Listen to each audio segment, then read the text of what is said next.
Avengers doomsday के पहले teaser को कुल मिलाकर एक इमोशन, नॉस्टैल्जिक और फैन सर्विस से भरा सेटअप माना जा रहा है, जो कैरेक्टर्स की वापसी दिखाता है, लेकिन साथ ही एमसीयू की पुरानी ग्लोरी पर बहुत ज्यादा निर्भर भी दिखता है। टीजर का फोकस ज्यादा स्टोरी रिवील से नहीं, बल्कि कैप्टन अमेरिका, बच्चों और आने वाले मल्टीवर्स खतरे के इमोशनल टोन पर है।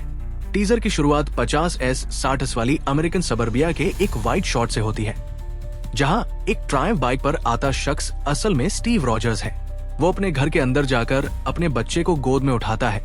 उसके बाद पुराना कैप्टन अमेरिका सूट बाहर निकालता दिखता है, जिससे कंफर्म होता है कि कैप और पैगी की फैमिली अब टारगेट जोन में है।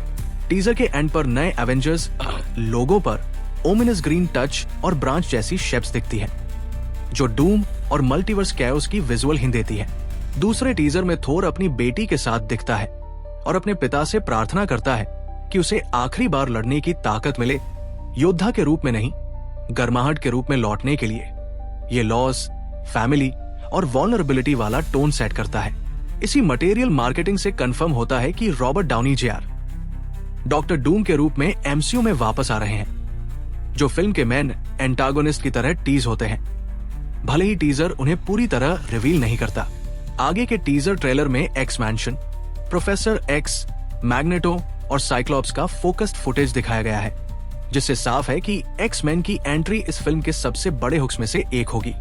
अब तक रिलीज टीजरों में बार बार एवेंजर्स के बच्चे और फैमिली डायनेमिक्स पर जोर है।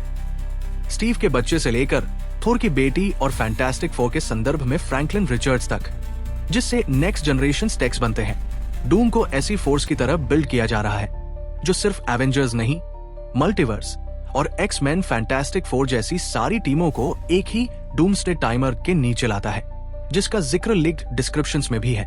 टोन काफी डार्क, इमोशनल और एंड गेम लेवल क्राइसिस जैसा है, लेकिन साथ में पुराने चेहरों की वापसी, स्टीव, संभावित Doom Downey connection, classic X Men की वजह से टीजर में नॉस्टैल्जिक हाई भी है।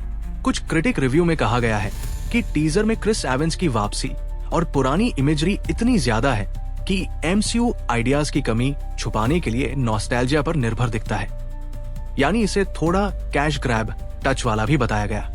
दूसरी तरफ फैन कम्युनिटी में स्टीव रॉजर्स के रिटर्न, थोर की इमोशनल प्रेयर, डूम की कंफर्म मौजूदगी और एक्स मैन के शॉट्स ने हाइप बहुत बढ़ा दी है।